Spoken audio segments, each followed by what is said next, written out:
The form of the resolution is as follows. House Resolution 713, censuring Representative Ilhan Omar of Minnesota and removing her from the Committee on Education and Workforce and the Committee on the Budget. One day after the assassination of Charlie Kirk, Representative Ilhan Omar gave an interview on Zateo's town hall with Mehdi Hassan in which she smeared Charlie Kirk and implied he was to blame for his own murder. Whereas on September 12, 2025, 2 days after the assassination of Charlie Kirk, Representative Ilhan Omar reposted a video on X, formerly known as Twitter, which disparaged the character of Charlie Kirk and those mourning his death. Whereas the video Representative Ilhan Omar reposted on X states Charlie Kirk is dead, and before the body got cold, the far right propped his corpse up as a cudgel for their holy war. Whereas the video Representative Ilhan Omar reposted on X further states, don't be fooled. These people don't give a single shit about Charlie Kirk. They are just using his death to further their Christo-fascist agenda. Whereas the video Representative Ilhan Omar reposted on X further states Charlie Kirk was a reprehensible human being. He enacted his political agenda by preying on weak-minded people. He took complex socioeconomic issues and simplified them by pointing fingers at outgroups, demonizing those groups, and sicking his massive following on them. Pursuant to Clause 2A1 of Rule 9, I rise to give notice of my intention to raise a question of the privileges of the House. The form of the resolution is as follows. A resolution censuring Representative Corey Mills. Whereas Representative Corey Mills has on several occasions conducted himself in a manner that reflects discredit upon this House of Representatives. Whereas on February 19, 2025, Washington, D.C. Metropolitan Police officers were called to resolve a private matter at Representative Corey Mills' residence, where officers were called to the 1300 block of Maryland Avenue Southwest around 1:15 p.m. for a report of an assault. Whereas police reports obtained by NBC4 Washington confirmed that the Washington, D.C. Police Department was investigating Representative Corey Mills for an alleged assault on a 27-year-old woman that took place on February 19, 2025 at the residence of Representative Corey Mills. Whereas the first police report provided to NBC4 Washington by a source and confirmed by a second source familiar with the investigation said that the 27-year-old woman accused her significant other for over a year of having grabbed her, shoved her, and pushed her out of the door, and also said that the woman involved showed the officer, quote, bruises on her arm which appeared fresh, end quote. Whereas NBC4 Washington also reported that the Metropolitan Police Department identified Representative Corey Mills as the significant other of the alleged victim of assault, who was not the wife of Representative Corey Mills, and that the alleged victim, quote, let officers hear Subject 1, now identified by MPD as Mr. Mills, instruct her to lie about the origin of her bruises.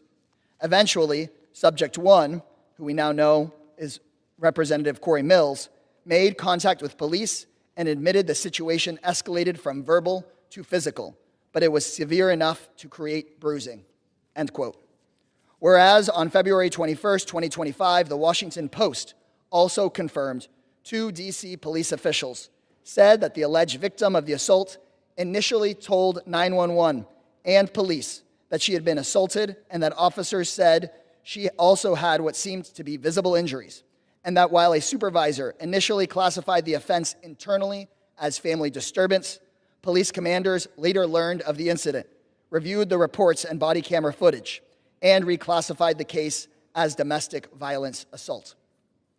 Whereas on February 21, 2025, NBC4 Washington also reported that the Metropolitan Police Department determined that the probable cause to arrest Representative Corey Mills for misdemeanor assault existed and sent an arrest warrant for Representative Corey Mills to the United States Attorney's Office for the District of Columbia.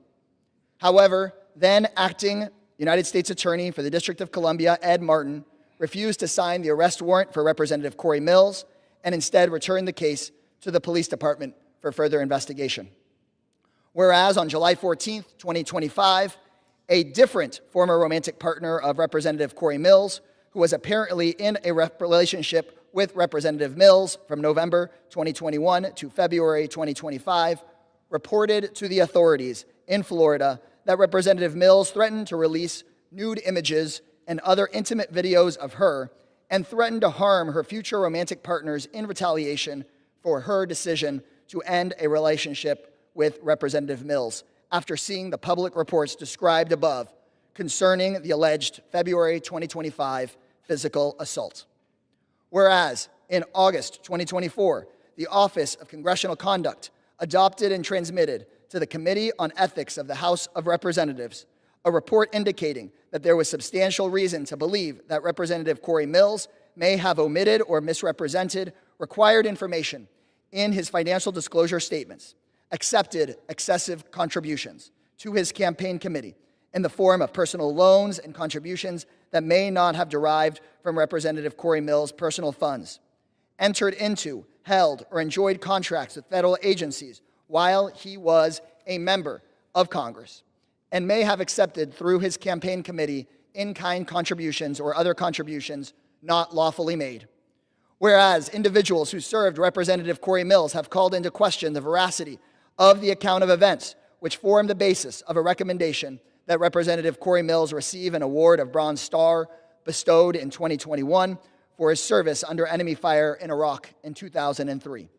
Whereas in August 2024, Representative Mills provided the Daytona Beach News with documents purporting to prove that he earned a Bronze Star for heroism, including a Department of the Army Form 638, recommending Representative Mills for a Bronze Star, and which includes a signature from then Army Brigade Commander Arnold N. Gordon Bray. However, retired Brigadier General Bray told the Daytona Beach News Journal in August of 2024 that he did not sign a Bronze Star recommendation for Congressman Corey Mills. Whereas 5 people who served with Representative Corey Mills, including 2 men who were reported as having been personally saved by Representative Mills at great risk to his own life as a basis for his recommendation for his Bronze Star in the Department of the Army Form 638, those 2 men disputed that Representative Corey Mills was involved in their rescue or provided life-saving care. Whereas 1 private first class cited as having been involved in one of the listed achievements on Representative Corey Mills' Army Form 638, recommending him for a Bronze Star, denied that Representative Corey Mills provided him any aid and also denied that his injuries were life-threatening. Whereas 1 sergeant cited as having been involved in one of the listed achievements on Representative Corey Mills' Army Form 638, recommending him for a Bronze Star, called the account a, quote, fabrication, and claimed that he, quote, was not in any claims that Corey Mills makes, not involved in any claims that Corey Mills makes about me.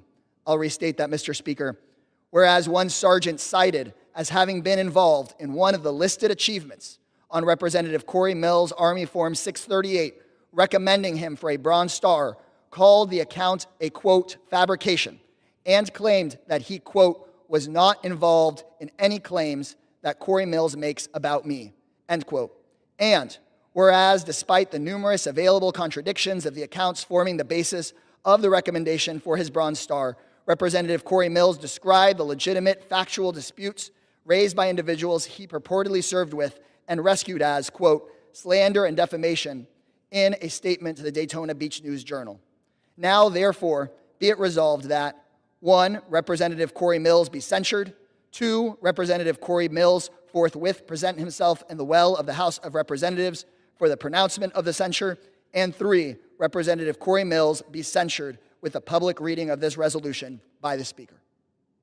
I yield back. Gentleman yields under Rule 9 a resolution offered from the floor by a member other than the majority leader or the minority leader as a question of the privileges of the House has immediate precedence only at a time designated by the chair within 2 legislative days after the resolution is properly noticed. Pending that designation, the form of the resolution noticed by the gentleman from Texas will appear in the record at this point. The chair will not, at this point, determine whether the resolution constitutes a question of privilege. That determination will be made at the time designated for consideration of the resolution.